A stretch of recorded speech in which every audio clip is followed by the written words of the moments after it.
Salmo 38, 1. Ó Senhor, não me repreendas na tua ira, nem me castigues no teu furor. Porque as tuas flechas se cravaram em mim e a tua mão sobre mim desceu. Não há coisa sã na minha carne por causa da tua cólera, nem há paz em meus ossos por causa do meu pecado. Pois já as minhas iniquidades ultrapassam a minha cabeça, como carga pesada são demais para as minhas forças. As minhas chagas cheiram mal e estão corruptas por causa da minha loucura. Estou encurvado, estou muito abatido, ando lamentando todo dia. Porque os meus lombos estão cheios de ardor e não há coisa sã na minha carne. Estou fraco e muito quebrantado, tenho rugido pela inquietação do meu coração. Senhor, diante de ti está todo o meu desejo e o meu gemido não te é oculto. O meu coração dá voltas, a minha força me falta, quanto à luz dos meus olhos, ela me deixou. Os meus amigos e os meus companheiros estão ao longe das minhas chagas e os meus parentes se põem à distância. Também os que buscam a minha vida me armam laços e os que procuram o meu mal falam coisas que danificam e imaginam astúcias todo dia. Mas eu, como surdo, não ouvia, e era como mudo que não abre a boca. Assim eu sou como o homem que não ouve e em cuja boca não há reprovação. Porque em ti, Senhor, espero. Tu, Senhor meu Deus, me ouvirás. Porque dizia eu, ouve-me, para que não se alegrem de mim. Quando escorrego o meu pé, eles se engrandecem contra mim. Porque estou prestes a coxear, a minha dor está constantemente perante mim. Porque eu declararei a minha iniquidade, afligir-me-ei por causa do meu pecado. Mas os meus inimigos estão vivos e são fortes, e os que sem causa me odeiam se multiplicam. Os que dão mal pelo bem são meus adversários, porquanto eu sigo o que é bom. Não me desampares, Senhor, meu Deus, não te alongues de mim.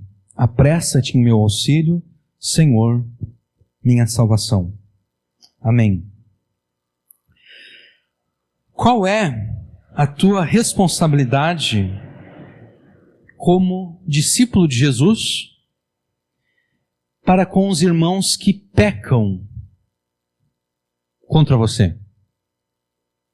Qual é a tua responsabilidade como discípulo de Jesus para com os irmãos que pecam contra você? A tua responsabilidade é ir até esses irmãos e convocá-los ao arrependimento. Convocá-los a que eles se arrependam dos seus pecados e renovem a sua fé em Jesus. Essa é a tua responsabilidade como discípulo de Jesus para com os irmãos que pecam com você. É impossível, ou contra você, desculpe, é impossível discutir com as palavras de Jesus. Né? Porque isso que eu falei para vocês aqui, eu estou retirando de Mateus 18.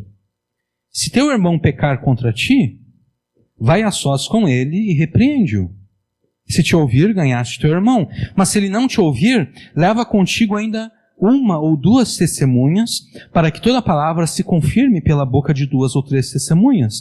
Se ele se recusar a ouvi-las, dize à igreja. E se também se recusar a ouvir a igreja, considera-o gentil e publicano. Isso aqui não é uma opção que Jesus está dando. Isso aqui não é uma dentre várias alternativas que a pessoa pode ter, que a pessoa pode escolher. Não. É isso que Jesus ordena. É isso que Jesus ordena. Se algum irmão pecar contra você, você deve ir até ele e convocá-lo ao arrependimento. Dizer, olha, irmão, você pecou contra mim. Você me prejudicou nessa e nessa área aqui, ó. Então eu estou aqui te convocando ao arrependimento, a te arrepender desse pecado. Eu estou te convocando a fazer restituição em tudo aquilo que tu me prejudicou. Por exemplo, eu disse para vocês que algumas semanas atrás eu me envolvi num acidente de trânsito e a culpa foi minha, né? Sendo a culpa minha, é minha responsabilidade ressarcir a pessoa que foi prejudicada pela minha ação errada no trânsito, né? Então, da mesma forma, o arrependimento envolve isso. Se alguém mentiu a teu respeito, a prova de que essa pessoa se arrependeu é que ela vai ir a cada uma das pessoas para quem ela mentiu e ela vai desfazer a mentira. Isso é fazer restituição. É fazer o possível para desfazer todo o mal que foi realizado. Então, o irmão peca contra você, você vai até esse irmão, você o convoca ele ao arrependimento, você convoca ele a fazer restituição e você convoca ele a renovar a sua fé em Jesus. Eu percebo que as pessoas, mesmo os crentes, mesmo os discípulos de Jesus, não gostam muito do Jesus que ordenou esse mandamento.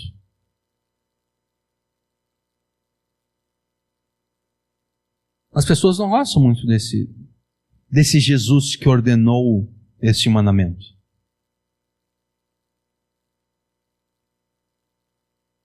Os crentes preferem o Jesus, aquele Jesus que é o bom pastor. Os crentes preferem aquele Jesus que, percebendo uma ovelha a menos no seu rebanho, vai atrás da ovelha perdida, encontra ela e traz ela de volta ao rebanho. As pessoas preferem esse Jesus. Mas você já parou para pensar o que levou aquela ovelha perdida a fugir do rebanho?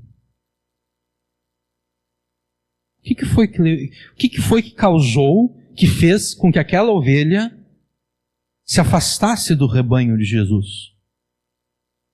Foi o pecado. A ovelha perdida se perdeu exatamente porque ela se rebelou contra Jesus, ela pecou contra Jesus. E sendo que foi o pecado que afastou aquela ovelha do rebanho de Jesus, de que modo você acha que Jesus trouxe aquela ovelha de volta? Como foi que Jesus trouxe a ovelha perdida de volta para o seu rebanho? Certamente Jesus confrontou a ovelha perdida com o seu pecado.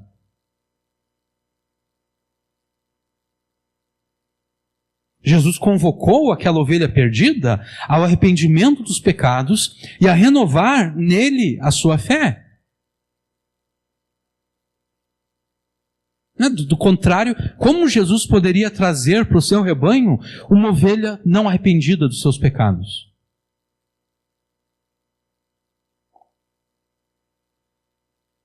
Por definição, todos aqueles que pertencem ao rebanho de Jesus são pecadores que se arrependeram dos seus pecados, que confessaram os seus pecados, que abandonaram os seus pecados e por isso mesmo fazem parte do rebanho de Jesus. Quando uma ovelha se perde, essa ovelha se perdeu porque ela voltou aos seus caminhos antigos. Ela voltou ao pecado. E se Jesus vai trazê-la de volta ao rebanho, Jesus vai trazê-la não como ela está nesse estado de pecado. Não, Jesus vai confrontá-la com o pecado dela. Você deve saber que a parábola do filho pródigo é paralela à parábola da ovelha perdida. E na parábola do filho pródigo, o filho se afasta do pai, ele pede a sua herança de forma antecipada ao pai, ele recebe a herança, e então ele se afasta, ele se muda da casa do pai. Ele passa a viver uma vida que o pai não aprova, e nessa vida que o pai não aprova, ele desperdiça toda a sua herança, até que ele não tem mais dinheiro. E não tendo mais dinheiro, ele se obriga a trabalhar, mas não qualquer trabalho. Né? Porque as pessoas, o cara provavelmente pouco ele trabalhou na sua vida, né? Porque ele era o filho mais novo. Então ele tinha pouca experiência. Quem contratou ele para cuidar dos porcos. E ele estava lá cuidando dos porcos com fome, e a fome dele era tanta que ele queria comer a comida dos porcos. E enquanto ele estava provavelmente criando coragem para comer a comida dos porcos, naquele exato momento, a mente dele é mudada pela metanoia, que é a palavra grega para arrependimento. O pecado daquele homem havia por muito tempo entorpecido a mente dele, de modo que ele deturpava a própria realidade. Ele pensava que era feliz, enquanto cometia todos os pecados que cometia.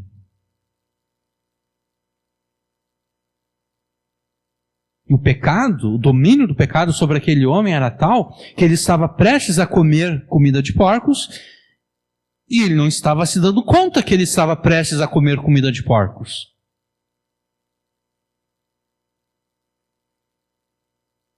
Se a luz que em ti há são trevas, quão grandes serão tais trevas? O pecado dele cegou ele de tal modo que ele ia comer comida de porcos e ele não se deu conta que ele ia comer comida de porcos, até que de repente a mente dele foi mudada. O Espírito Santo operou nele o arrependimento.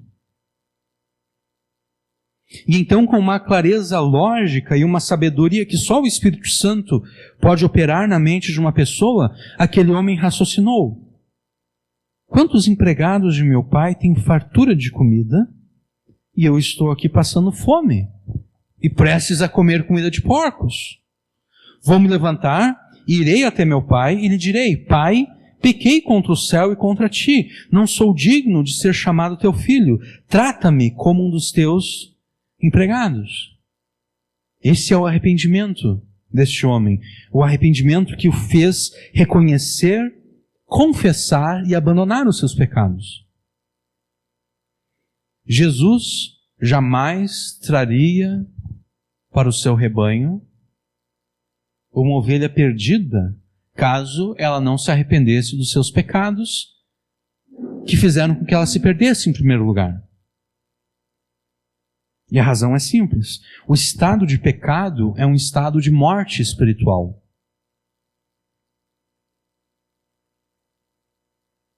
E Jesus não veio para trazer morte. Jesus não trabalha com a morte. Jesus trabalha com a vida. Há um versículo em Provérbios, se eu não me engano é Provérbios 3, a sabedoria personificada falando, e a gente, em alguma medida, pode identificar a sabedoria ali com Jesus. A sabedoria termina o capítulo 3 de Provérbios dizendo: todos aqueles que me odeiam amam a morte. Jesus não trabalha com a morte, Jesus trabalha com a vida. A única coisa que Jesus faz com a morte é trazer a morte de volta à vida. O pecado é um estado de morte espiritual. E Jesus não veio a este mundo para trazer morte. Jesus veio para trazer vida, e não apenas vida, vida abundante.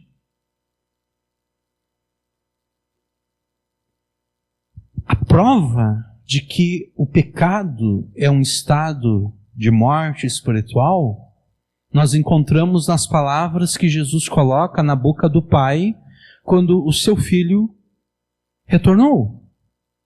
Estando ele ainda longe, então o filho resolveu voltar para a casa do pai. Estando ele ainda longe, seu pai o viu, encheu-se de compaixão e correndo lançou-se ao seu pescoço e o beijou. E o filho lhe disse: Pai, pequei contra o céu e contra ti, não sou digno de ser chamado teu filho. Mas o pai disse aos servos: Trazei depressa a melhor roupa e vestiu. Ponde-lhe um anel no dedo e sandálias nos pés. Trazei também o melhor bezerro e matai-o. Comamos e alegremo-nos, porque este meu filho estava morto e reviveu. Ele estava num estado de pecado, e estando nesse estado de pecado, ele estava morto.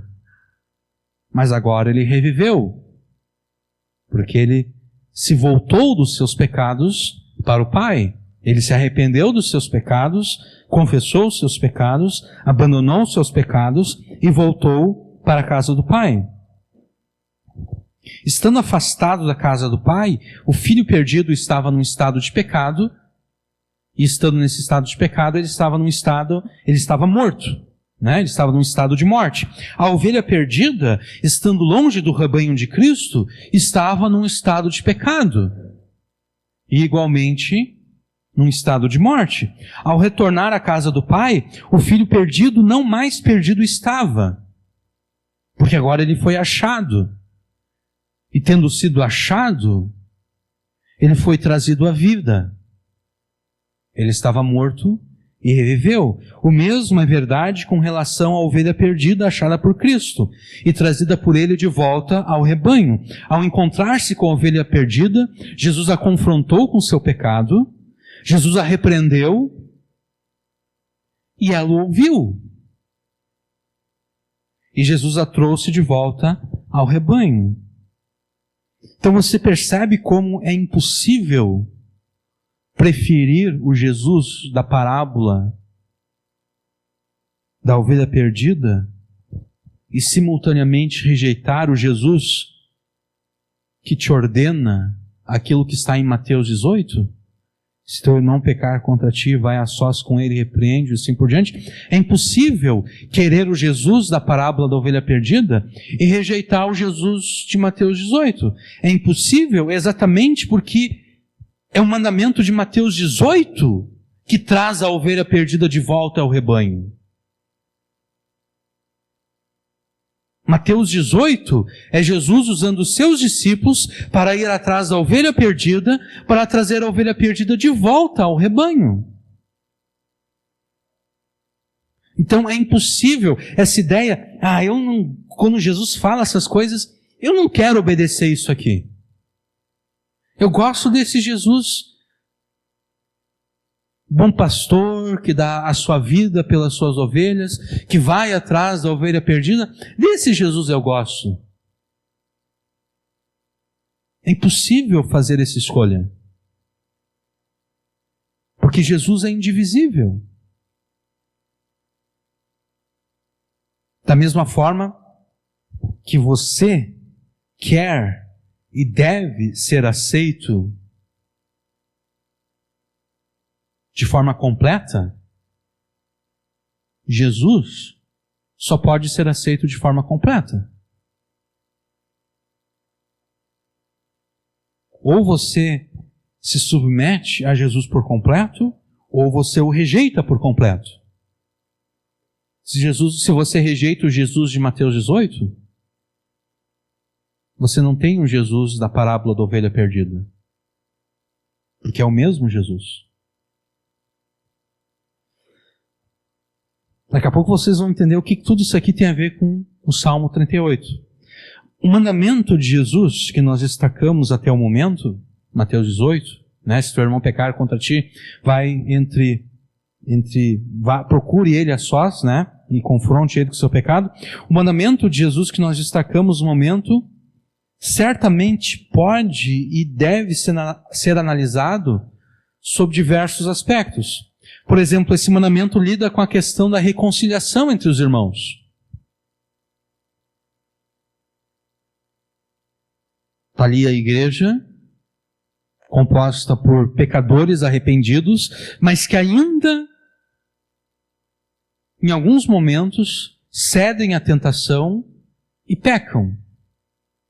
E é aqui que começam os problemas, porque daqui a pouco um irmão vai pecar contra outro irmão.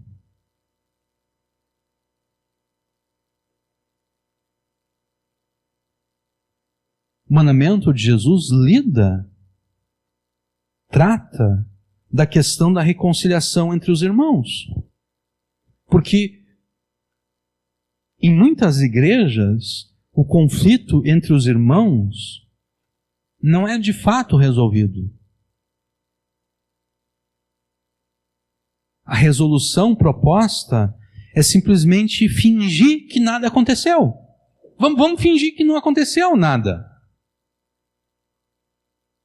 Vamos fingir que ninguém fez nada de errado. Vamos fingir que ninguém foi prejudicado. Vamos manter a paz. Mas não é assim que se mantém a paz. Porque imagina só. O irmão que foi prejudicado, foi prejudicado. Né? Ele vai ter que arcar com consequências que não são responsabilidade sua. Seria a mesma coisa que eu me recusar a pagar o conserto do carro do sujeito com o qual me envolvi no acidente. Né? Ele não tem culpa do acidente. Fui eu que fiz a burrada no trânsito. Né? Se eu não tivesse ali, ele teria seguido o caminho dele tranquilo e ele não teria prejuízo nenhum.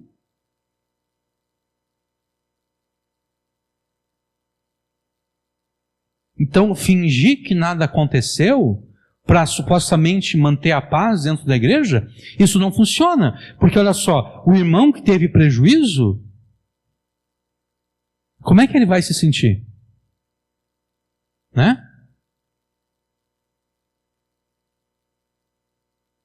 Como é que ele vai se sentir? Ele vai pensar, eu pensei que o reino de Deus não era assim como o mundo. Eu pensei que o reino de Deus era um reino onde havia amor, onde havia graça, onde havia justiça, onde as coisas certas são feitas.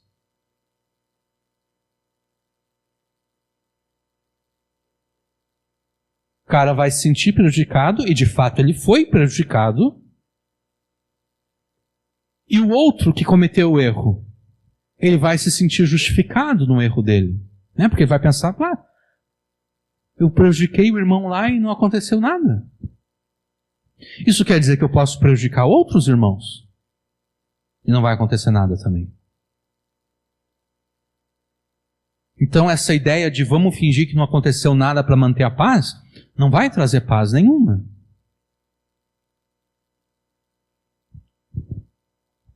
Os conflitos que separam os irmãos não são resolvidos quando fingimos que nada de errado ocorreu e agimos como se ninguém foi prejudicado. O verdadeiro arrependimento que está implícito e está implicado nas palavras de Jesus em Mateus 18 é aquele que reconhece os pecados cometidos contra o irmão e faz o possível para ressarcir todo o dano e todo o prejuízo causado. Esse mandamento também lida com a questão da reconciliação com Deus. Né? Porque se um irmão pecou contra o outro, o irmão que pecou, ele está se insurgindo contra o estado de reconciliação entre Deus e os seus filhos. Ele foi reconciliado com Deus por Jesus, mas agora ele está se insurgindo contra esse estado de reconciliação.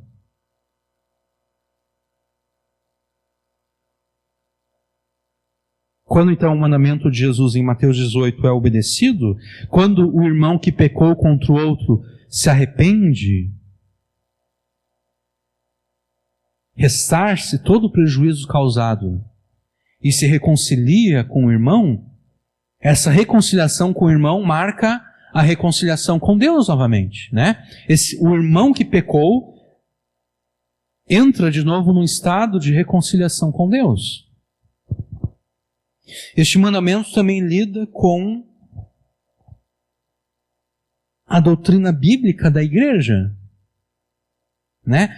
Esse mandamento ele demonstra um dos modos pelos quais Deus purifica a igreja, porque se o irmão que pecou contra você, mesmo sendo confrontado com o seu pecado em 3 instâncias distintas, ainda assim ele se recusa a arrepender-se, esse indivíduo deverá ser tratado como um falso crente, como um incrédulo, como alguém que não mais faz parte da igreja, como alguém que agora você deve evangelizar.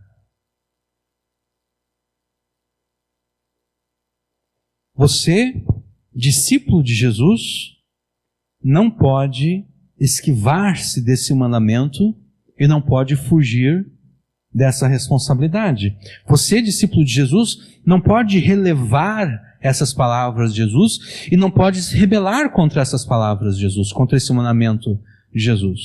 Cabe a você, discípulo de Jesus, ser como teu mestre. Cabe a você ir até os irmãos que pecaram contra você e buscar a reconciliação com eles. Trazê-los de volta ao rebanho de Jesus, trazê-los de volta à casa do Pai, confrontando-os com os seus pecados, exigindo que eles façam o ressarcimento naquilo que eles te prejudicaram e insistindo para que eles renovem a fé deles em Jesus. Agora, o mandamento de Mateus 18 é bem claro, se refere aos pecados que um discípulo de Jesus comete contra outro, né? Se o teu irmão pecar contra você, não diz se o incrédulo pecar contra você, não diz se o ímpio pecar contra você, não. É se o teu irmão pecar contra você. Esse mandamento se refere ao relacionamento interno da igreja, ao relacionamento entre os irmãos. Mas me parece claro que esse mandamento deve ser aplicado também em qualquer circunstância. Até mesmo no contexto do seu relacionamento com os incrédulos.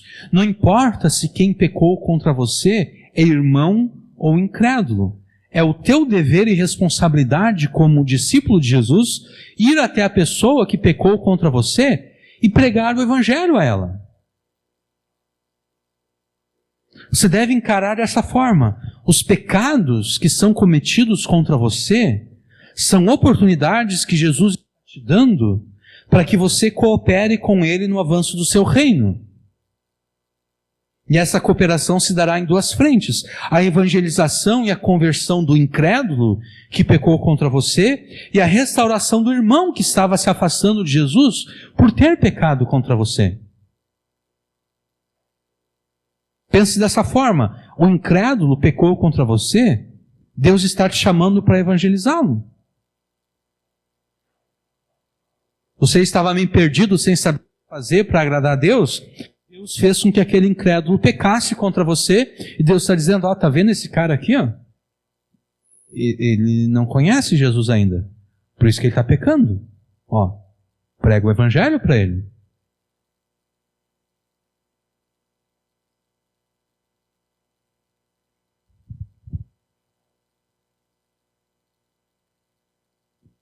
Mas e se acontecer, e se for o caso, de que os pecados que cometeram contra você são consequência dos pecados que você cometeu anteriormente?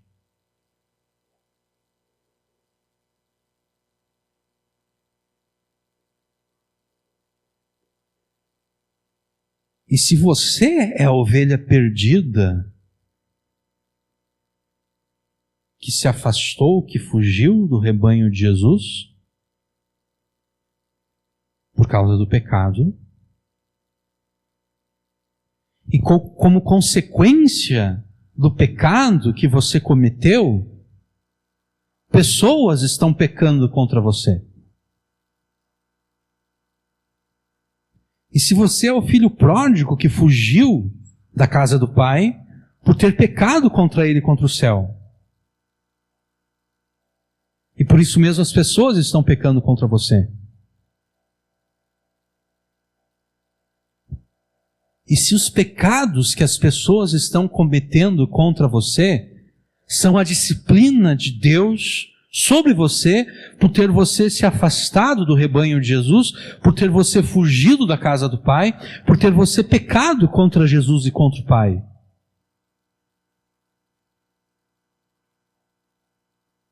E se Deus está te disciplinando através dos pecados que as pessoas estão cometendo contra você. E talvez você pense que, não, isso Deus jamais faria isso. Deus jamais usaria o pecado de alguém para disciplinar os seus filhos. Bom, se você pensa isso, é melhor você pensar de novo, porque é exatamente isso que Deus está fazendo com Davi no Salmo 38. Essa é a terceira pregação que nós estamos fazendo no Salmo 38, né? Na verdade, não. Essa é a quarta pregação que nós estamos fazendo no Salmo 38. E nós vimos em pregações passadas que no Salmo 38, Davi está sendo disciplinado por Deus por ter pecado contra Deus. E Deus está usando no Salmo 38 4 instrumentos para disciplinar Davi. O primeiro instrumento é o sofrimento físico causado por uma ou mais doenças. Esse é o primeiro instrumento.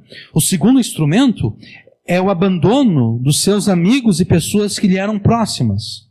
Isso a gente viu no versículo 11, né? Os meus amigos e os meus companheiros estão ao longe da minha chácara, os meus parentes se põem à distância. Esse é o segundo instrumento. O terceiro instrumento, que é o alvo dessa pregação, são as armadilhas mortíferas, as traições, as conspirações, as hostilidades, o ódio, as acusações, a ingratidão, a deslealdade, o retribuir o mal pelo bem, que foram perpetrados pelos inimigos e adversários de Davi. Deus estava usando os pecados dos inimigos de Davi como instrumento para disciplinar Davi. Esse é o terceiro instrumento. E o quarto instrumento é o sofrimento emocional e psicológico causado por todas essas coisas anteriores. No Salmo 38, e certamente em outros textos bíblicos, Deus usa os pecados de certas pessoas como instrumentos para disciplinar os seus filhos. E se Deus estiver fazendo isso com você?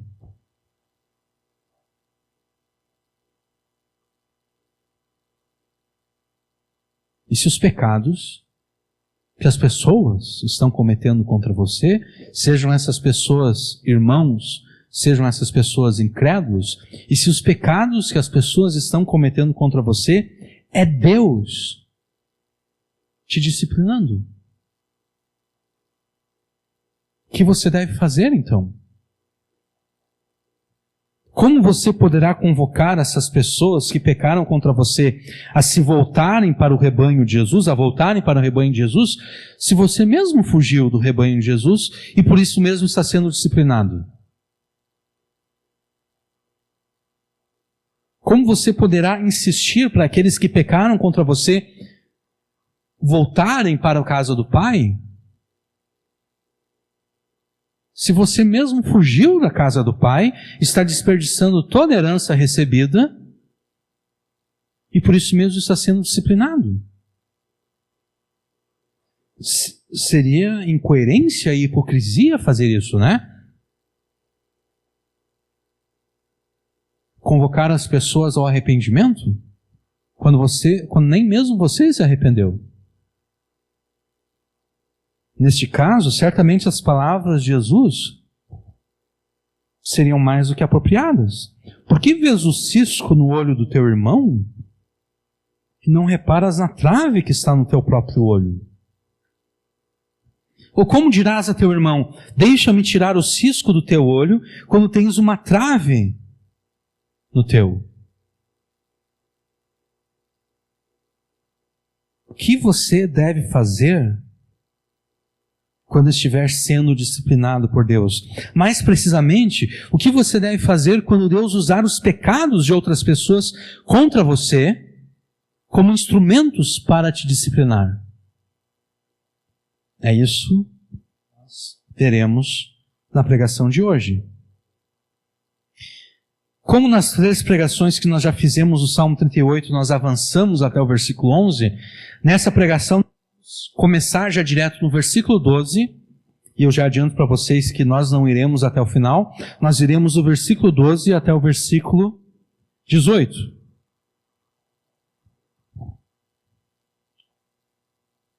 No mesmo fôlego em que no verso 11 Davi afirma que os seus amigos, companheiros e familiares o abandonaram em meio à sua doença e sofrimento? No versículo 12, Davi afirma que os seus inimigos aproveitaram a ocasião em que Deus o está disciplinando para, com violência, preparar armadilhas contra ele. Também os que buscam a minha vida, esse buscar a minha vida aqui é no sentido de querer matar Davi, tá? Eles queriam destruir Davi, eles queriam matar Davi. Também os que buscam a minha vida me armam laços. E os que procuram o meu mal falam coisas que danificam e imaginam astúcias todo dia. As armadilhas visavam a morte, laços, armadilhas. Essas armadilhas visavam a morte, a destruição de Davi, exatamente porque os inimigos de Davi visavam a destruição e a morte dele. E parece que a vida dos inimigos de Davi girava ao redor da destruição e da morte de Davi. Os inimigos de Davi tinham apenas um objetivo: destruir Davi. E se eles conseguissem, eles não saberiam mais o que fazer da vida. Porque eles atingiram o seu objetivo de vida, que era matar Davi, e agora eles ficariam sem propósito neste mundo, porque toda a vida deles girava ao redor disso. Girava ao redor de: nós temos que destruir Davi, nós temos que matar Davi. É por isso que eles falavam, como diz Davi aqui no versículo 12, eles falavam coisas que danificam, e eles imaginavam astúcias todo dia. Eles falavam de forma enganosa e traiçoeiramente. Eles conspiravam contra Davi a todos os momentos do dia. Aqui nós percebemos claramente Deus usando os pecados desses homens contra Davi como instrumento de disciplina. Mas qual é a atitude de Davi diante dessa situação, diante dessa circunstância? Versículos 13 e 14. Mas eu, como surdo, não ouvia, e era como mudo que não abre a boca.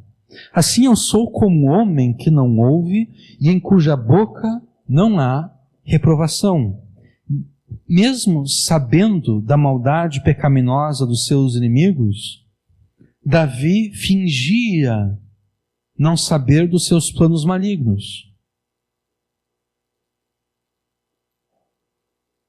E Davi nada falava contra eles, nem mesmo para os repreender. Na boca de Davi não havia reprovação. Davi não abria a sua boca, nem mesmo para reprovar, nem mesmo para repreender os seus inimigos.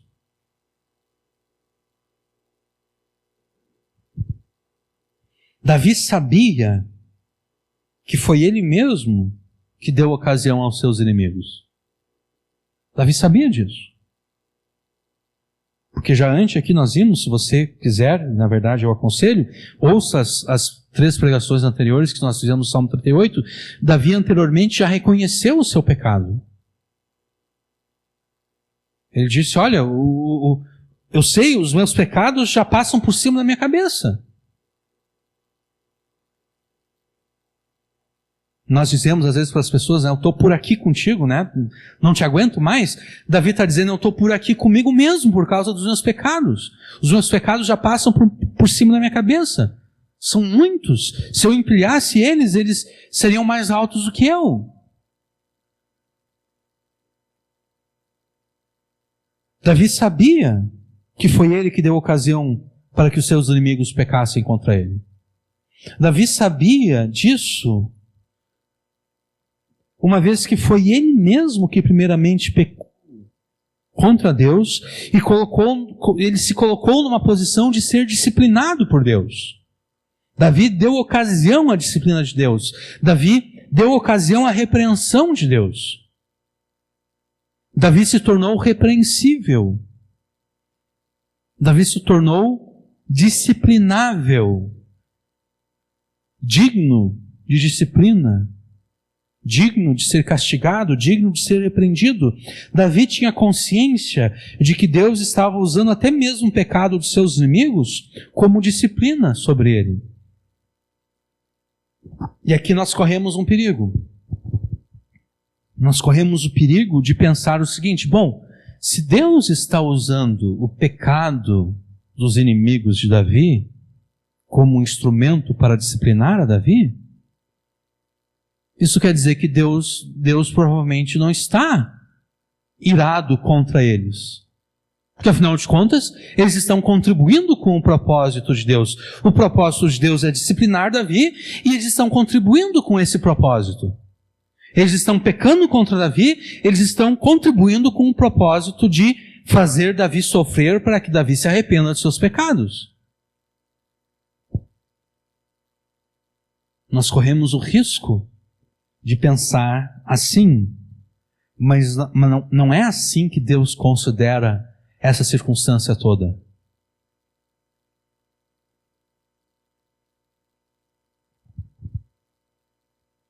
Do fato de que Deus estava usando os pecados dos inimigos de Davi para disciplinar a Davi, não se segue que os pecados daqueles homens estavam automaticamente perdoados e que Deus não os considerava culpados. Deus é tão soberano sobre todas as coisas que é impossível Ele não usar para os seus bons propósitos mesmo as maldades das pessoas. Isso eu não coloquei no meu manuscrito aqui, mas o reformador Martinho Lutero, no primeiro debate da Reforma, entre ele e Erasmo de Roterdã, Erasmo de Roterdã escreveu um tratado cujo título, se eu não me engano, é Do Livre-Arbítrio, defendendo a ideia de que as pessoas possuem livre-arbítrio. Lutero escreveu um outro tratado debatendo aquilo que foi levantado por Erasmo de Roterdã, e o título do tratado de Lutero é Da Vontade Cativa, ou do arbítrio escravo. Erasmo de Roterdã escreveu do livre-arbítrio, Lutero escreveu do escravo-arbítrio, do arbítrio escravo, do arbítrio escravizado ao pecado e que não pode fugir da soberania de Deus. E nesse tratado, Lutero diz o seguinte: olha, Deus não permite que nenhuma das suas criaturas fique ociosa. Deus é tão soberano sobre toda a sua criação que Ele não permite que nenhum aspecto da sua criação fique ocioso. Deus vai usar tudo aquilo que está à sua disposição. Então, de repente, na sua oficina, Deus tem um serrote. E esse serrote é perfeito. Deus pega aquele serrote e Ele começa a serrar um pedaço de madeira e o corte sai perfeito. Mas há um outro serrote na oficina de Deus que não é perfeito. Que está todo torto, cujos dentes estão todos tortos. Deus não permite que aquele serrote imperfeito fique ocioso, não. Deus vai usar aquele serrote também. Ele vai pegar aquele serrote todo imperfeito e Ele vai serrar a madeira com aquele serrote. Obviamente, as duas madeiras, a gente vai olhar depois do trabalho, a gente vai pensar, há uma grande diferença entre essas duas madeiras. Dá para ver que essa madeira aqui foi serrada com um serrote perfeito. Essa outra madeira aqui foi serrada com um serrote que deveria ser destruído, que deveria ser lançado no lixo, porque o corte está todo torto. Está tudo errado o corte. E Lutero diz, é assim que Deus é. Deus usa aquilo que está à sua disposição.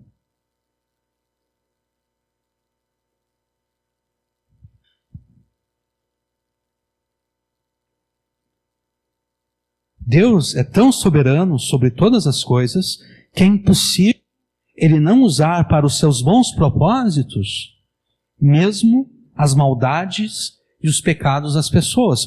E o texto clássico, o texto bíblico clássico que demonstra isso, é aquele no qual José perdoa os seus irmãos. Vocês se lembram que os irmãos de José venderam José como escravo para o Egito. Eles queriam matar José, na verdade. E daí, de repente, eles tiveram a seguinte ideia: olha, não vamos nós matar a José, porque afinal de contas ele é nosso irmão. Vamos vender José como escravo? E certamente a vida de um escravo não é fácil. José vai ser morto logo logo, vivendo essa vida de escravo. Então, vamos deixar que outros matem José. Mais ou menos aquilo que Davi fez com Urias, né? Em vez de Davi mesmo matar Urias, ele disse: não, eu vou pedir para Joabe colocar Urias lá num pedaço lá no campo de batalha em que a batalha está aguerrida, e eu vou dizer para Joabe: olha, vocês deixam o Urias sozinho no campo de batalha, e ele vai morrer, e todos os meus problemas estarão resolvidos. Foi isso que os irmãos de José fizeram. Assassinaram o seu irmão de forma indireta. Obviamente eles não conseguiram, porque o propósito de Deus não era esse. Mas olha o que José fala aqui. Quando Jacó morreu, eles ficaram com medo que José fosse se vingar. Porque eles pensaram: não, José não se vingou até agora porque o pai estava vivo, mas agora o pai morreu, agora o José vai se vingar de nós. Então olha só o que eles falam aqui, o que eles fazem. Vendo então os irmãos de José que seu pai já estava morto, disseram: porventura nos odiará José e certamente nos retribuirá todo o mal que lhe fizemos. Portanto mandaram dizer a José: teu pai ordenou antes da sua morte, dizendo: assim direis a José: perdoa, rogo-te, a transgressão dos teus irmãos e o seu pecado, porque te fizeram mal. Agora, pois, rogamos-te que perdoes a transgressão dos servos, o Deus de teu pai. E José chorou quando eles lhe falavam. Depois vieram também seus irmãos e prostraram-se diante dele e disseram: eis-nos aqui por teus servos. E José lhes disse: não temais, porventura estou eu em lugar de Deus? Vós bem tentastes mal contra mim, porém Deus o intentou para bem, para fazer como se vê neste dia, para conservar muita gente com vida.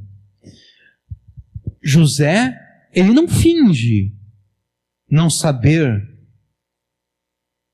o que os seus irmãos queriam.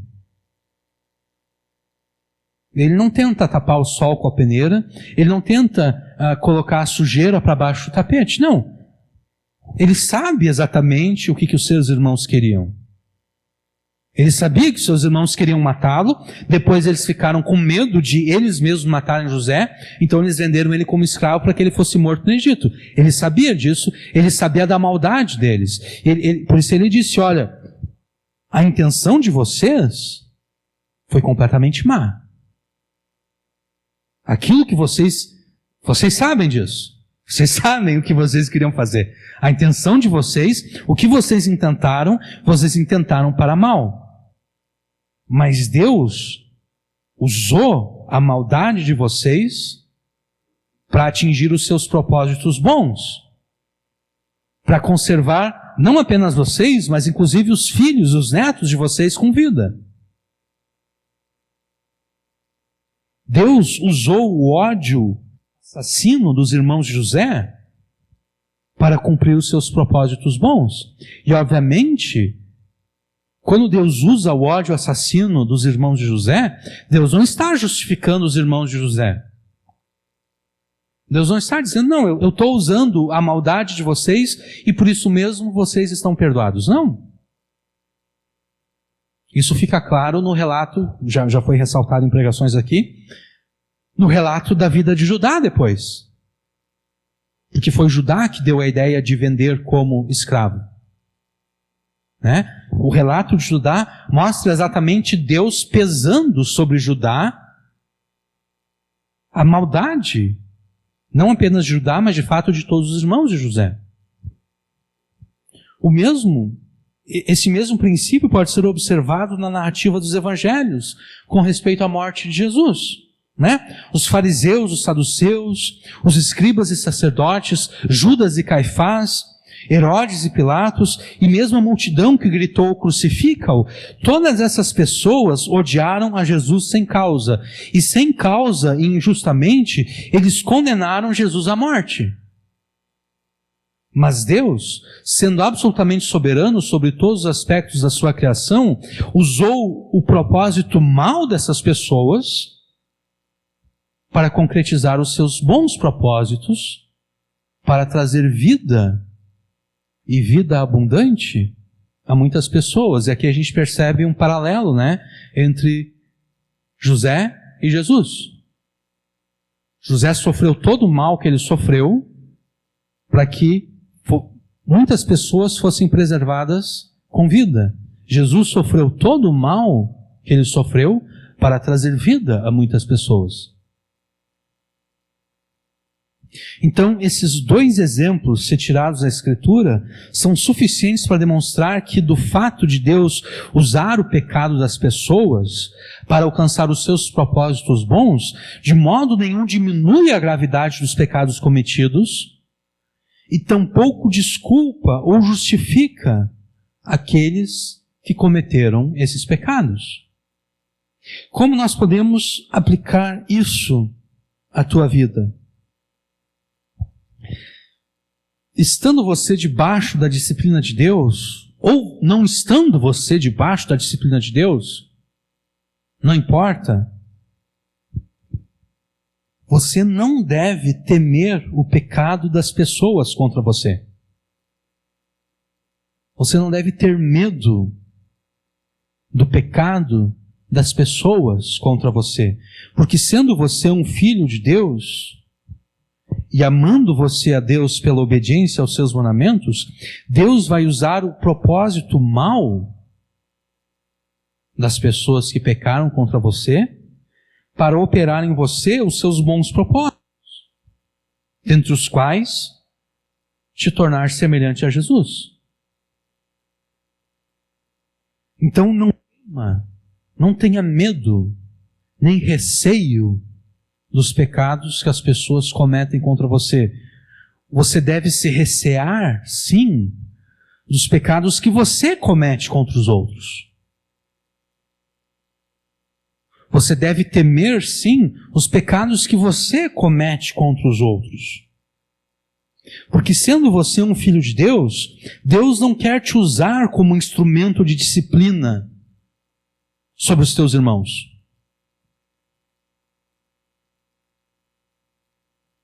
Sendo você um filho de Deus, Deus não quer te usar como instrumento de disciplina sobre os teus irmãos. Deus não quer te usar nem mesmo como instrumento de castigo sobre os incrédulos.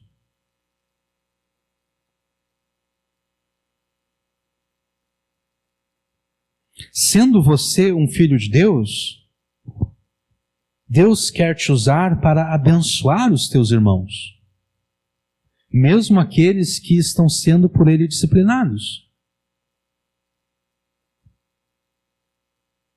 E se for para Deus te usar, e você deve ser usado por Deus, e você será usado por Deus, quer você queira ou não, que Deus te use para abençoar mediante boas obras, e nunca para castigar ou disciplinar através do pecado que você comete. E lembre-se, Deus vai te usar com aquilo que você se apresentar a Ele.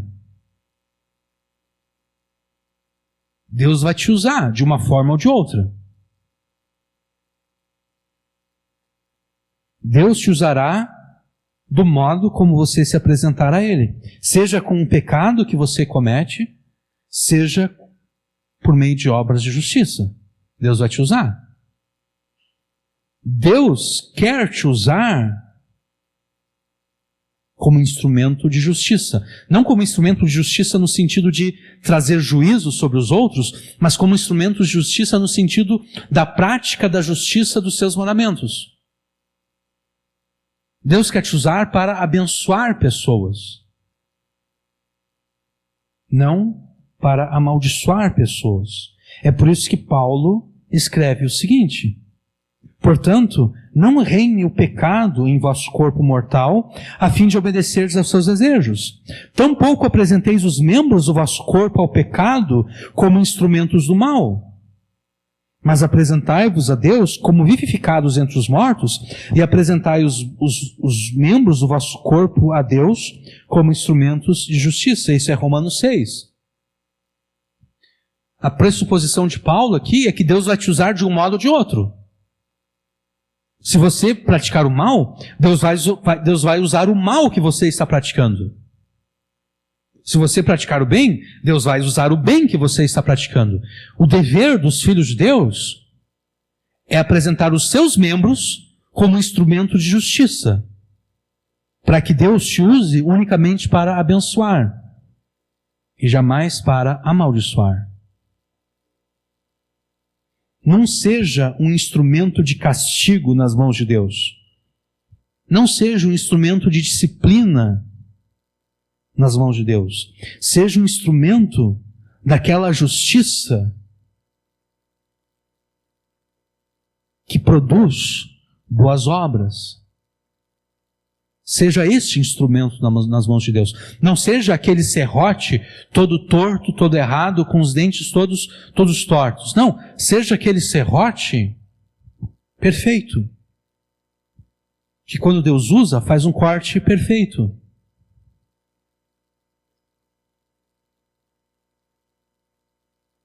Porque o problema é o seguinte: se você for um instrumento de castigo nas mãos de Deus, se Deus usar os teus pecados para castigar outros, Deus vai também te castigar. Porque é isso que Deus fazia no Antigo Testamento. E não apenas no Antigo Testamento, é isso que Deus continua fazendo ainda hoje.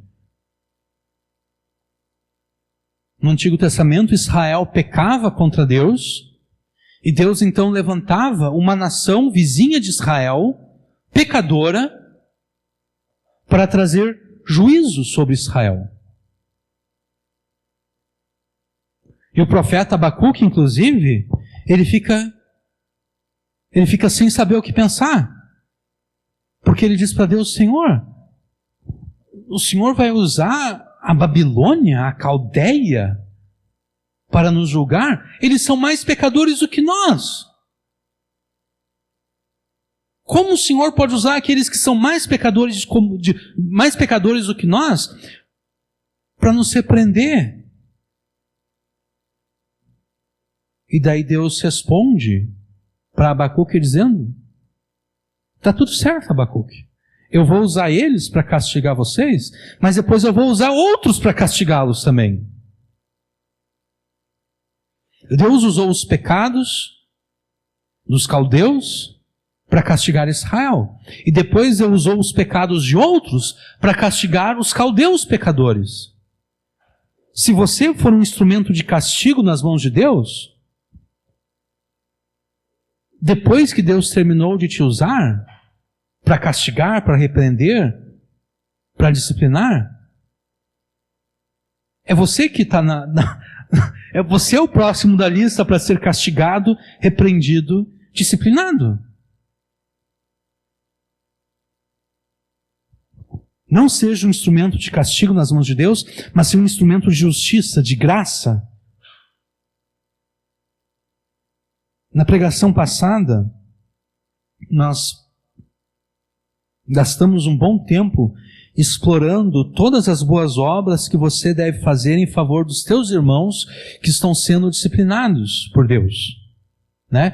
E nós respondemos a seguinte questão: se eu sei que o meu irmão está sendo disciplinado por Deus, se eu sei que o sofrimento pelo qual ele está passando é a disciplina de Deus, se eu for ajudá-lo, eu estou me intrometendo na disciplina de Deus. né? É como se eu estivesse indo contra Deus na disciplina que Deus está lançando sobre o meu irmão. Então eu não vou ajudar o meu irmão enquanto ele está sendo disciplinado. Nós vimos que não é esse o caso. E nós ilustramos da seguinte maneira: um homem, uma mulher, esse casal, eles têm 2 filhos, um filho desobediente, outro obediente. O desobediente, obviamente, terá que ser disciplinado. O desobediente é disciplinado, e daí de repente o pai e a mãe veem aquele filho que não precisou ser disciplinado, tirando o sarro daquele que foi disciplinado. O que um pai e uma mãe pensam nessa hora? Não gosta, né?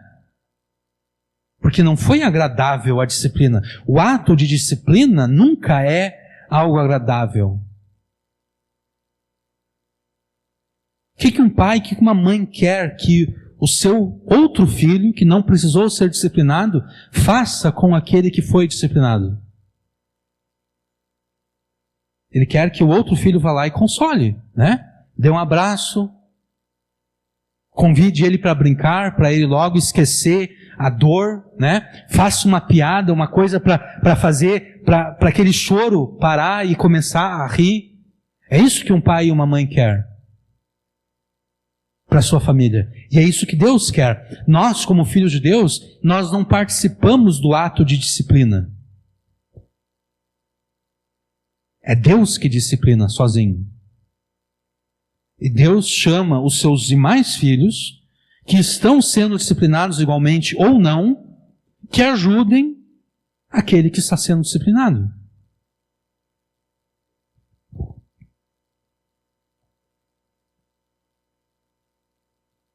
Deus não quer usar os teus pecados como instrumento de disciplina sobre os teus irmãos. Deus quer usar a tua obediência a Ele para abençoar os teus irmãos. E o mesmo é verdade com relação até mesmo àqueles que não são teus irmãos em Cristo. O mesmo é verdade com relação àqueles que são incrédulos. Deus não quer te usar para castigo dos incrédulos. Deus não quer usar o teu pecado contra os incrédulos como castigo sobre os incrédulos. Deus quer usar os outros incrédulos para castigar os incrédulos. Mas não você. Não você que é um filho dele.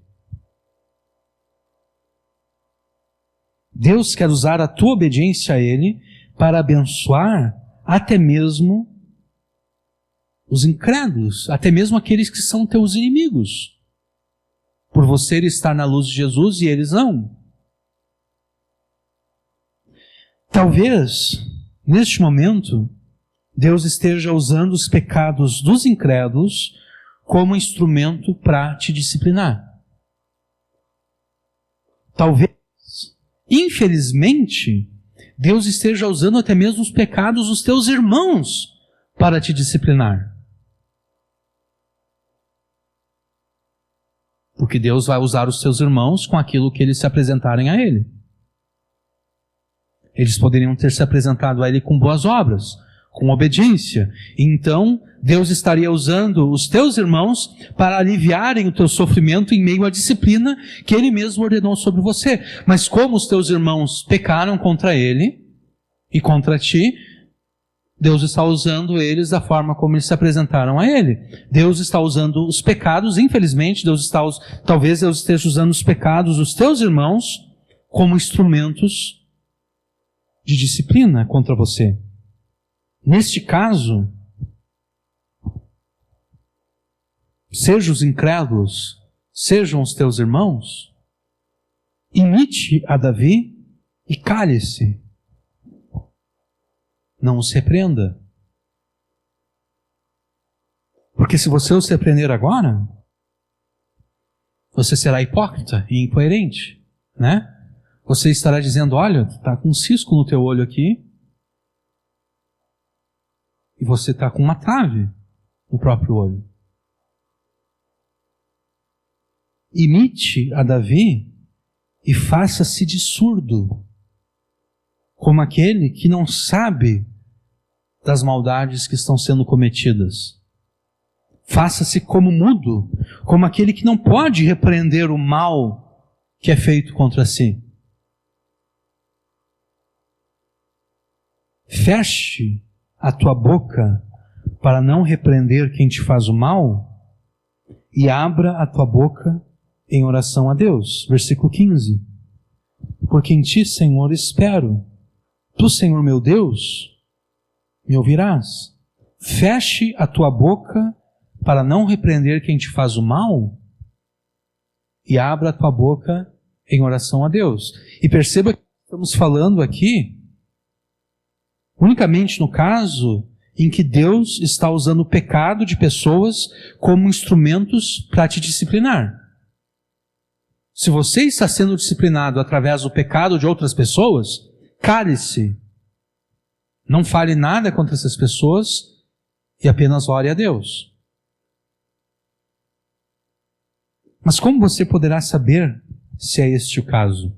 Como você poderá saber se o pecado que estão cometendo contra você é um instrumento que Deus está usando para te disciplinar? Bom, analise a tua vida à luz da palavra de Deus.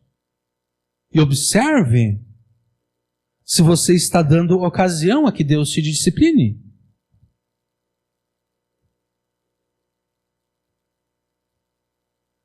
Você está obedecendo todas as coisas que Deus te ordena na sua palavra? Você está obedecendo todas as coisas que Deus te ordena na sua palavra em todas as circunstâncias da vida? Se ao analisar a sua vida você perceber que não está pecando contra Deus, nem consciente e nem inconscientemente, então o pecado das pessoas contra você não é um instrumento de disciplina. É simplesmente pecado das pessoas contra você. Neste caso, vá até quem pecou contra você. Se é um incrédulo, pregue o evangelho a ele. Se é um irmão, pegue e confronte o irmão com o pecado dele, como nós falamos na introdução. Mas ao analisar a sua vida, você perceber que está pecando contra Deus, então considere que todos os pecados que estão cometendo contra você é um instrumento de Deus para te disciplinar. Então, neste caso, fecha a tua boca para não repreender quem faz o mal contra você e abra a tua boca em oração a Deus. Ore a Deus e exponha a Ele tudo o que estão fazendo contra você, como Davi está fazendo aqui no Salmo 38. Davi está falando de todas as coisas ruins que estão acontecendo com ele. Davi está falando da doença ou doenças que vieram sobre ele. Davi está falando das dores que ele está sentindo. Davi está falando dos seus amigos e familiares que o abandonaram. Davi está falando dos seus inimigos que aproveitaram agora esse momento de fraqueza dele e estão vindo com tudo para cima dele. Fala tudo para Deus. Exponha a Deus tudo o que estão fazendo contra você, tendo certeza de que em nome de Jesus, Ele está te ouvindo e te responderá. Porque em ti, Senhor, espero. Tu, Senhor meu Deus, me ouvirás. Ouvir aqui tem um sentido mais amplo do que meramente ouvir. Né? O ouvir aqui tem o sentido de ouvir e responder aquilo que foi ouvido. E fazer aquilo que está sendo pedido. Na tua oração, reafirme a Deus que é nele que você espera. Em Deus que você espera. Você não espera em si mesmo, você não espera naquilo que você poderia fazer contra aqueles que fazem o mal contra você. Você não espera na própria vingança, na vingança própria. Não, você espera em Deus. Esperar em Deus é uma expressão muito usada nos Salmos.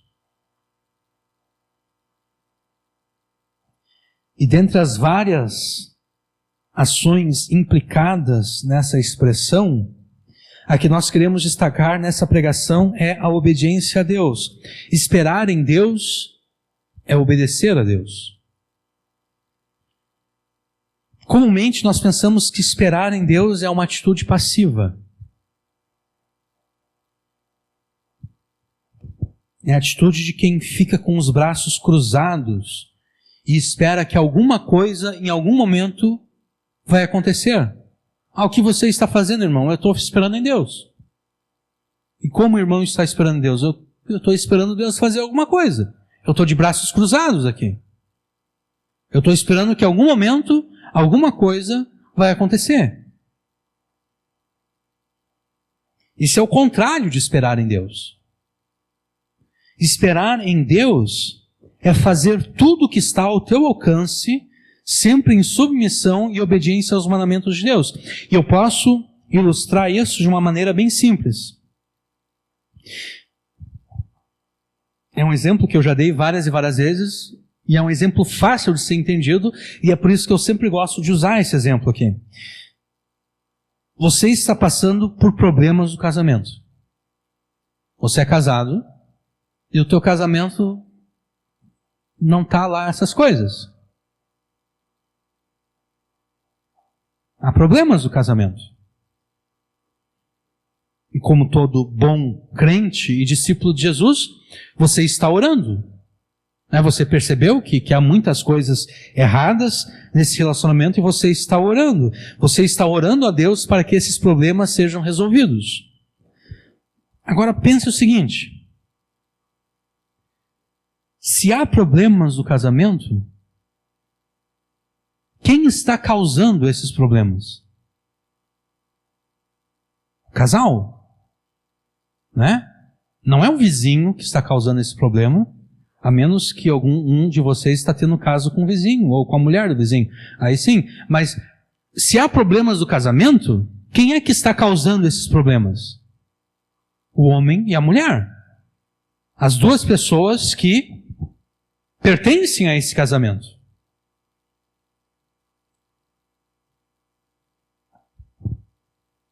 E normalmente os dois que estão causando problemas, né? Dificilmente haveria um caso em que apenas a mulher está causando os problemas ou que apenas o homem está causando os problemas. Normalmente são os dois. Como alguém já disse, sempre há três versões, né?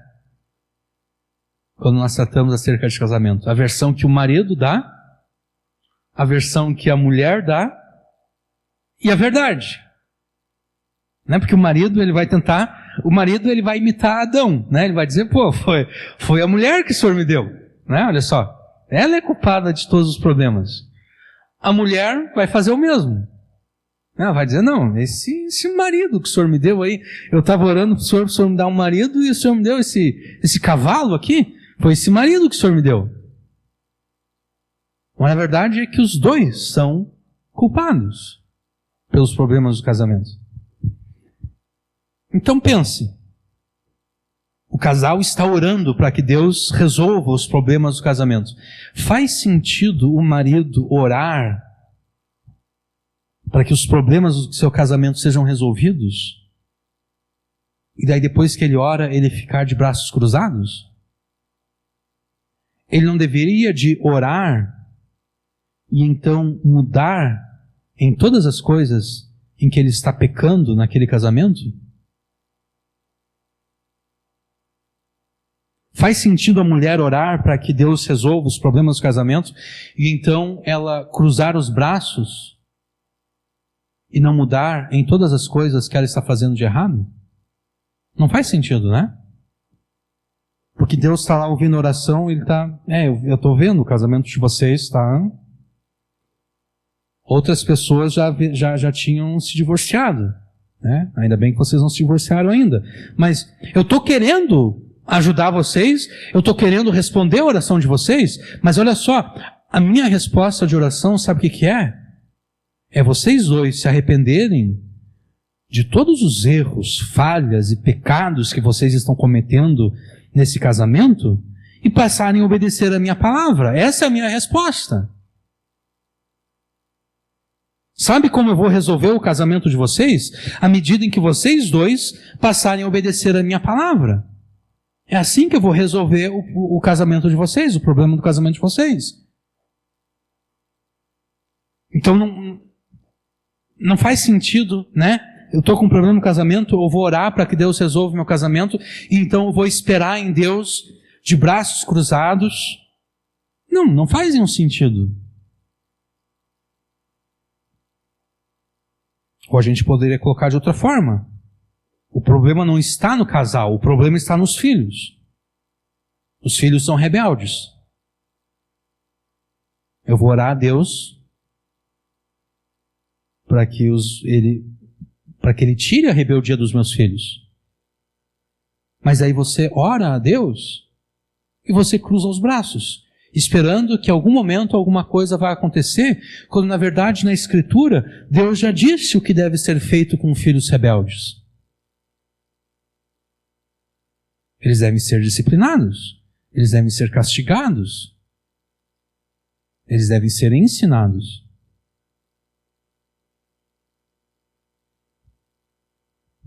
Ou então, outro exemplo a gente poderia dar. Você está desempregado.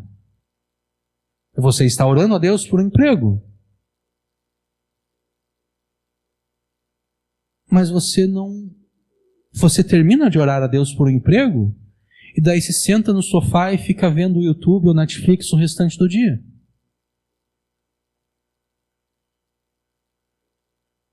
Você não distribui currículo, você não vai atrás de entrevistas.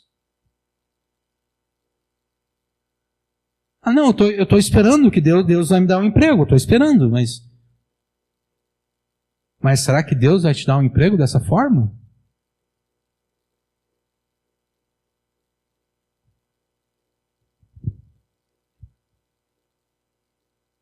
Deus providenciou na sua palavra a solução para todos os problemas que você já enfrentou, para todos os problemas que você agora está enfrentando e para todos os problemas que você no futuro ainda vai enfrentar, não apenas no casamento, mas em todas as circunstâncias e áreas da vida.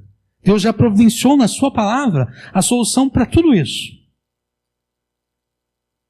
Talvez nós não encontramos a solução para todas essas coisas, porque nós nos fizemos lentos e lerdos no estudo da Escritura.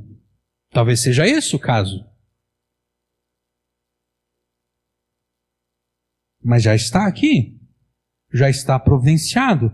Esperar em Deus, então, dentre outras coisas, implica fazer um uso extensivo e completo de todas as soluções que a palavra de Deus apresenta para todas as questões e problemas da vida. Isso é esperar em Deus.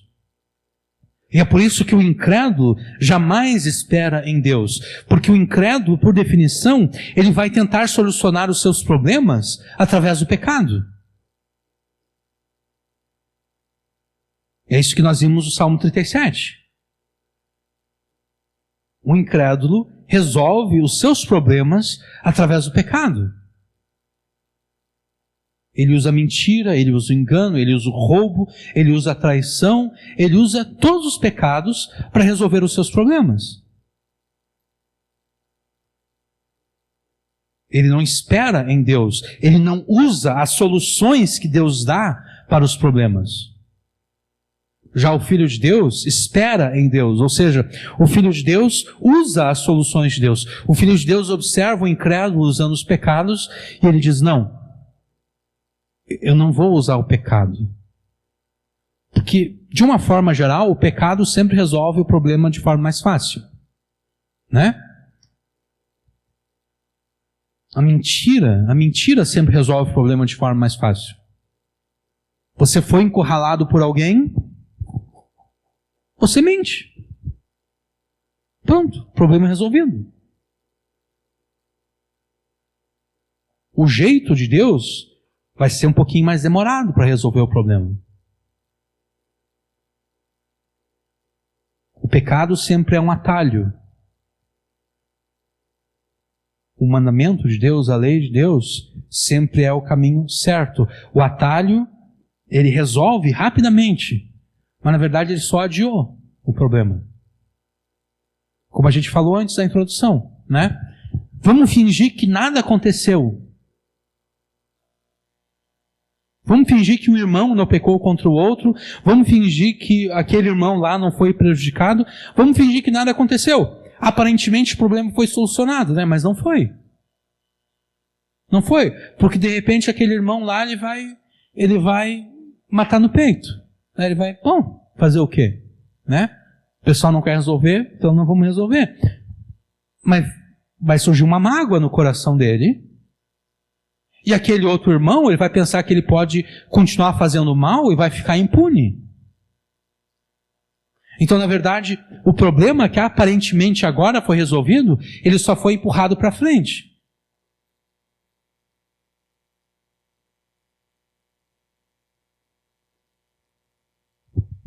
Esperar em Deus é fazer este uso extensivo e completo de todas as soluções que a Escritura apresenta para todas as questões e problemas da vida. Esperar em Deus, então, é obedecer a Deus em todas as coisas que Ele te ordena na sua palavra. Isso em todas as circunstâncias da vida. É fazer tudo o que está ao teu alcance ser feito. Naquilo que depende de ti, tu faz tudo o que pode ser feito. E daí naquilo que não depende de ti, aí sim, aí realmente tu não pode fazer nada, né? Mas tu não cruza os braços, não. Tu continua fazendo aquilo que deve ser feito.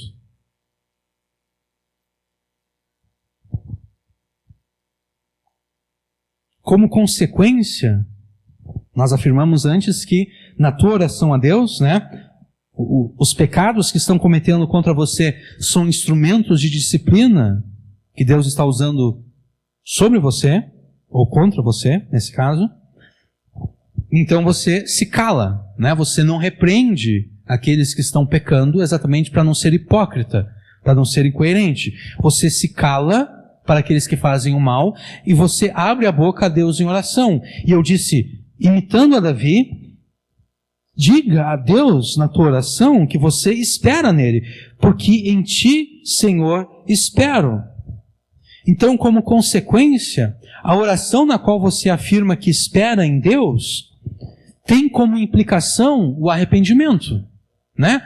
Porque se o esperar em Deus é obedecer a Deus, e você está nessa situação exatamente porque você não obedeceu a Deus, você deu ocasião à disciplina de Deus, você está sendo disciplinado por Deus, e Deus inclusive está usando o pecado de pessoas contra você. Então você está nessa confusão porque você pecou contra Deus. A oração na qual você afirma que espera em Deus tem como implicação o arrependimento, a confissão e o arrependimento dos pecados. Porque você não pode, em oração, simplesmente afirmar, Senhor, eu espero em Ti, sem reconhecer que até o momento você não estava esperando em Deus. Né? Considerando que esperar em Deus é obedecer a Deus, e até o momento você não estava obedecendo a Deus, você não pode dizer, Senhor, eu espero em Ti, sem reconhecer que até o momento não estava esperando em Deus. Você não pode afirmar que vai obedecer a Deus em tudo aquilo que Ele te ordena, sem reconhecer que até o momento você não obedeceu. Não o obedeceu em tudo aquilo que Ele te ordena. O que você deve fazer então quando estiver sendo disciplinado por Deus? Mais precisamente, o que você deve fazer quando Deus usar os pecados de outras pessoas contra você como instrumento de disciplina? Bom, confesse os teus pecados a Deus em oração. Confissão está presente exatamente nessa ideia de esperar em Deus. Confesse os seus pecados a Deus em oração e comprometa-se a obedecê-lo em tudo aquilo que Ele te ordena. Você não estava esperando Deus, agora você vai esperar em Deus. Você vai obedecê-lo. Você não estava obedecendo, a partir de agora você vai obedecê-lo. No versículo 18, Davi vai deixar mais claro ainda a sua confissão de pecados, tá? Mas antes do versículo 18, nós temos o versículo 16. E no versículo 16, Davi continua a sua oração. Ele afirma o seguinte, porque dizia eu, ouve-me para que não se alegrem de mim, para que os meus inimigos, os meus adversários não se alegrem de mim. Porque quando escorrega o meu pé, eles se engrandecem contra mim. Davi continua a sua oração argumentando com Deus a favor da solução do seu problema. Argumentando com Deus que Deus ponha fim a essa disciplina. E perceba, não há nada de errado em orar dessa forma. Não há nada de errado em pedir que Deus acabe com a disciplina, se é que de fato você se arrependeu. Se é que de fato você já confessou os pecados cometidos. Se é que de fato você agora já se comprometeu a esperar em Deus, a obedecer tudo aquilo que Ele ordena. Davi insiste aqui para que Deus o ouça e o responda. E o argumento de Davi é o seguinte: olha, se o Senhor não me ouvir nem me responder, os meus inimigos, que são também inimigos do Senhor, os meus inimigos vão se alegrar devido à minha miséria, e eles vão se engrandecer contra mim por ter eu escorregado. Aqui Davi está apelando ao senso de justiça de Deus. Davi está apelando aqui ao senso de justiça de Deus, porque Davi é um servo fiel de Deus. Um servo fiel que pecou contra Deus, sim, mas ainda assim um servo fiel de Deus. Já os inimigos de Davi são também inimigos de Deus, exatamente porque eles não servem fielmente a Deus. O pecado de Davi foi uma exceção na vida de Davi. O pecado foi uma exceção na vida de Davi, exatamente porque a regra na vida de Davi era a sua obediência à lei e aos mandamentos de Deus. Já o pecado é a regra na vida dos inimigos de Davi. E na vida dos inimigos de Davi não há exceção, não existe a exceção da obediência à lei de Deus, porque tudo que eles fazem é sempre pecar contra Deus pela desobediência à sua lei. E Davi já deixou isso claro quando ele disse que constantemente, o dia inteiro, os seus inimigos estavam planejando o seu mal. Então, a regra na vida de Davi era a obediência à lei de Deus. E o pecado foi uma exceção. Os inimigos de Davi, a regra na vida deles era o pecado, e não havia exceção à regra do pecado na vida deles.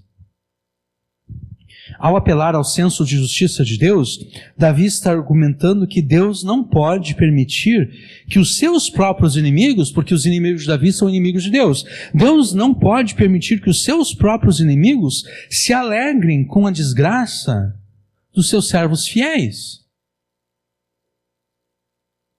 Deus, na sua justiça, tampouco pode permitir que os seus próprios inimigos se engrandeçam e prevaleçam pelo resvalar dos passos de Davi. E Davi, no versículo 17, complementa o seu pensamento. Porque estou prestes a coxear, a minha dor está constantemente perante mim. Davi afirma que ele está prestes a resvalar, a tropeçar. E que a sua dor física, emocional, psicológica, sempre está presente. É uma dor que nunca acaba. É como se Davi estivesse dizendo a Deus o seguinte: olha, se a justiça do Senhor é tal que o Senhor não permitirá que os teus inimigos se alegrem com a desgraça dos teus servos e nem prevaleçam contra os teus servos quando estes tropeçarem, é melhor o Senhor se apressar. É melhor o Senhor se apressar, porque eu estou prestes a tropeçar. Eu estou prestes a sucumbir, porque a dor da disciplina do Senhor sobre mim é muito grande. Eu não vou aguentar. Eu já estou sentindo as minhas pernas falharem. Eu vou tropeçar. E se eu tropeçar, os meus inimigos vão se alegrar. Os teus inimigos vão se alegrar da desgraça dos teus servos. Os teus inimigos vão prevalecer sobre a desgraça dos teus servos. Então se apresse. E então no versículo 18, Davi, com mais clareza, confessa o seu pecado a Deus. Porque eu declararei a minha iniquidade, afligir-me-ei por causa do meu pecado.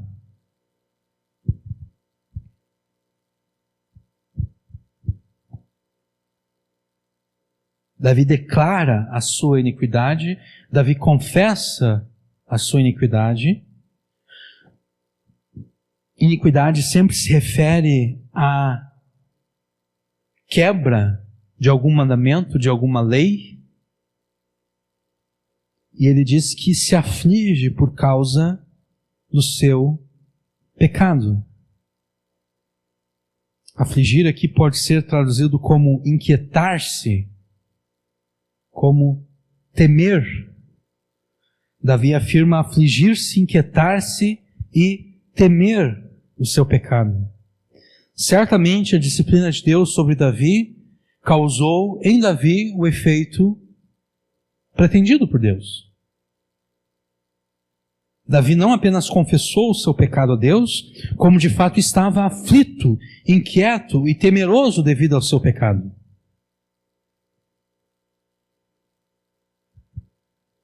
Você já chegou ao ponto de afligir-se, inquietar-se e temer o pecado cometido?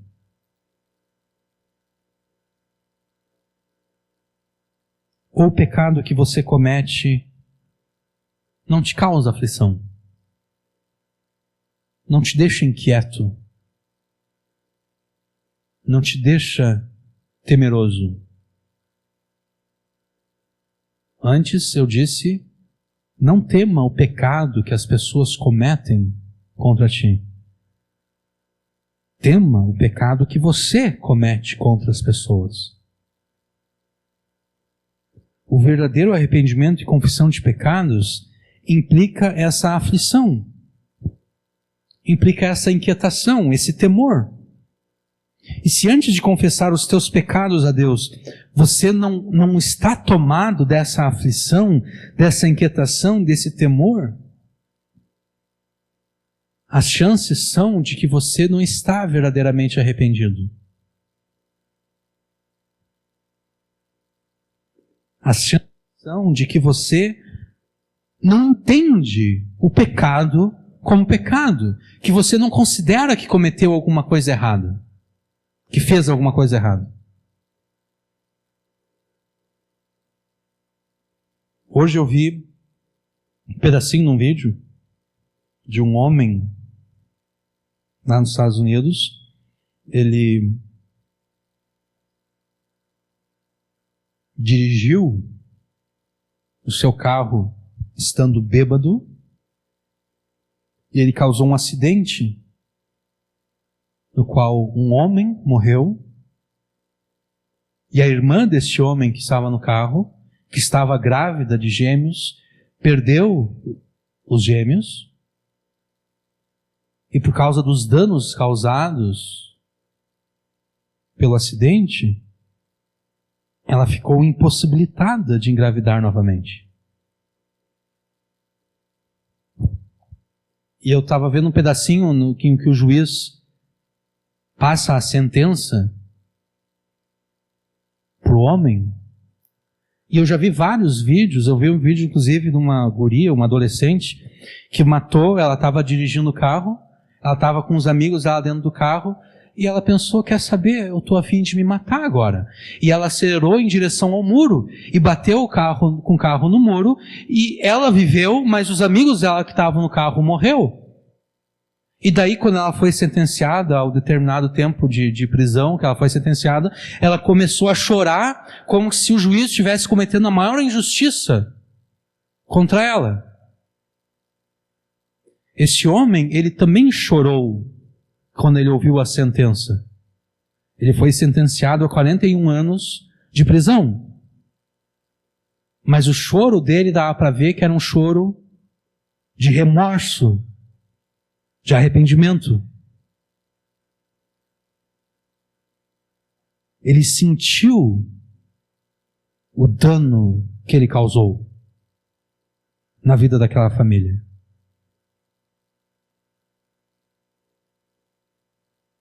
Ele constantemente, nos Estados Unidos é comum, eles dão oportunidade tanto para a família que foi prejudicada falar em direção ao réu, e depois o réu também pode se pronunciar. Ele constantemente pedia perdão à mulher, mas ele não estava pedindo perdão no sentido de, talvez se eu pedir perdão, não vão me condenar. Não, ele não apelou da sentença. Ele recebeu a sentença sabendo que a sentença era justa. Ele sentiu o peso do erro que ele cometeu, do crime que ele cometeu. Isso é arrependimento. É quando você sente o peso daquilo que foi feito. Você reconhece o erro que foi cometido, a injustiça que foi cometida. Agora, aquele arrependimento que eu pequei, mas eu não estou... Eu não me sinto afligido pelo pecado cometido, eu não me sinto inquieto, eu não sinto temor pelo pecado cometido.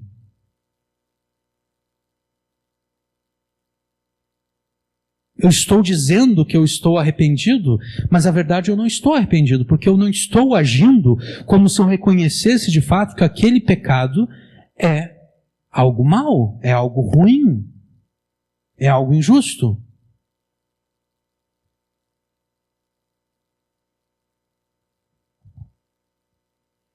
A falta dessa aflição, inquietação e temor é em si mesmo um pecado.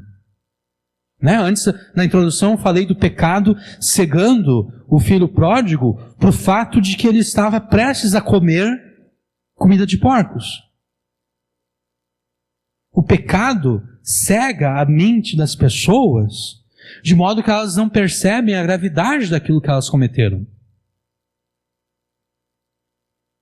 Como aquela moça que eu falei há pouco, né?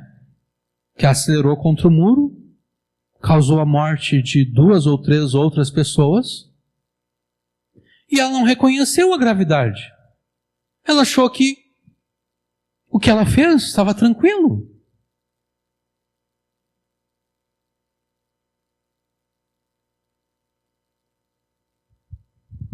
O pecado causa essa cegueira. E é por isso que a falta dessa aflição, inquietação e temor é em si mesmo um pecado. E neste caso, se te falta essa aflição, inquietação e temor, confesse isso a Deus. Confesse, Senhor, eu sei que eu pequei, mas sinceramente, eu sinto como se eu não tivesse pecado. Eu sinto como se eu não tivesse feito nada de errado. Eu não sinto essa inquietação, eu não sinto esse temor, eu não sinto essa aflição. Confesse isso a Deus. Te humilha diante de Deus com essa contrição. Porque diz a palavra de Deus que Deus não rejeita alguém que se humilha contritamente diante dele. Deus rejeita aqueles que ouvem a verdade e fingem não entender a verdade. Esse Deus rejeita. Mas aquele que percebe em si mesmo as suas próprias falhas e diz, olha, Senhor, eu percebo todos esses pecados e ainda assim, além desses pecados, há esse outro pecado que me impede de me inquietar e de temer os pecados que eu cometi. Eu confesso isso também ao Senhor. Deus não despreza aqueles que com verdade e sinceridade se humilham diante dele. Confesse o teu pecado a Deus em oração e então comprometa-se a obedecê-lo em tudo o que ele te ordena. Comprometa-se a obedecer em tudo aquilo que ele te ordena na sua palavra, porque foi exatamente o que causou a falta de inquietação, aflição e temor, é exatamente a falta desse compromisso. Se antes você já estivesse compromissado em esperar em Deus, em obedecer toda a palavra de Deus, ao pecar, você teria aquela inquietação, aquele temor, aquela aflição. Foi a falta desse compromisso que causou a falta dessa aflição, inquietação e temor. Então comprometa-se em obedecer tudo aquilo que Deus te ordena na sua palavra. E estando você comprometido a obedecer a Deus em tudo aquilo que Ele te ordena na sua palavra, você também deve obedecer o seguinte: a ninguém devolvei mal por mal. Procurai fazer o que é certo diante de todos. Se possível, no que depender de vós, vivei em paz com todos os homens. Amados, não vos vingueis a vós mesmos, mas dai lugar à ira de Deus, pois está escrito: a vingança é minha, eu retribuirei, diz o Senhor. Pelo contrário, se teu inimigo tiver fome, dá-lhe de comer, se tiver sede, dá-lhe de beber, porque se fizeres isso, amontoarás brasas vivas sobre a cabeça dele. Não te deixes vencer pelo mal, mas vence o mal com o bem. Deus usou o pecado de determinadas pessoas como instrumento para te disciplinar. Mas Deus quer te usar para abençoar aqueles que te fizeram mal. Você não deve pensar, bom, Deus usou o pecado deles para me disciplinar, agora Deus vai ter que usar o meu pecado contra eles para discipliná-los. Não. Se você agir dessa forma, você está demonstrando que não se arrependeu de fato.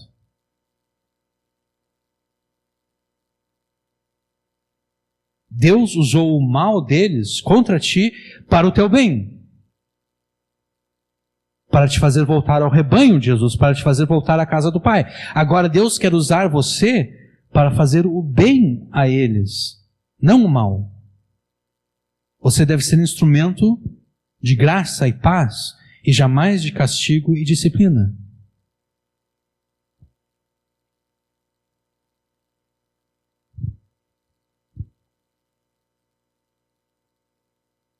As pessoas pecaram contra você, mas você não deve, em hipótese alguma, pecar contra eles. Faça todo o bem que Deus te ordena às pessoas que te fizeram o mal. E então sim, agora você convoca essas pessoas ao mesmo arrependimento de pecados e a mesma fé em Cristo que estão sendo vivenciados e experimentados por você. Não antes, porque antes você não tinha voltado para o rebanho de Jesus, antes você não tinha voltado para a casa do Pai. Antes você seria hipócrita, antes você estaria tentando tirar o cisco do olho da pessoa, tendo uma trave no teu olho. Mas agora sim. Agora você confessou os pecados, abandonou os pecados, agora você se comprometeu a obedecer a Deus, agora você está fazendo o bem àqueles que te fizeram mal, e esse é o verdadeiro teste do teu arrependimento. Fazer o bem àqueles que te fizeram mal. Agora sim, você está na posição de fazer o maior bem que você poderia fazer para aquelas pessoas, que é pregar o Evangelho a elas. Você deve sim estender o prato de comida se eles estiverem com fome. Você deve sim dar um copo de água se eles estiverem com sede. Você deve providenciar todas as necessidades que eles tiverem. Mas o maior bem que você fará a quem te fez o mal é impedir que essas pessoas paguem o mal que elas fizeram a você eternamente no inferno. Esse é o maior bem que você poderia fazer a alguém. A pessoa te fez o mal e você poderia pensar, eu quero que essa pessoa arda no inferno por toda a eternidade. Mas não é assim que Deus quer te usar. Deus quer te usar para que você impeça que a pessoa arda no inferno por toda a eternidade.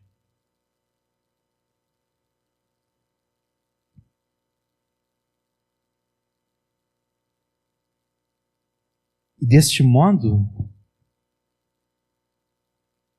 você estará cooperando com Jesus no avanço do seu reino.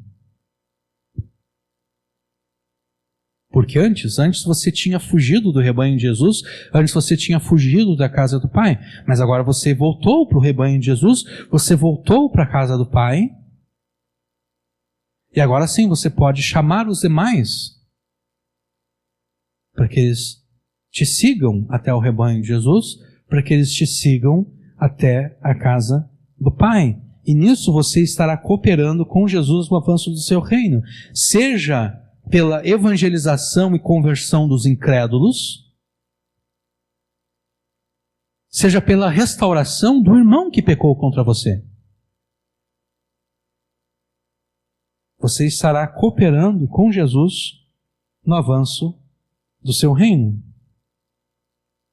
Então, o que você deve fazer quando estiver sendo disciplinado por Deus? Mais precisamente, o que você deve fazer quando Deus estiver usando o pecado de outras pessoas como instrumento de disciplina? Você deve imitar a Davi. Confesse os teus pecados a Deus em oração, comprometa-se a obedecê-lo em tudo que Ele te ordena, faça o bem aos que te fizeram o mal. Então sim, então convoca-os a este mesmo arrependimento de pecados e a esta mesma fé em Jesus, vivenciados e experimentados por você. Amém.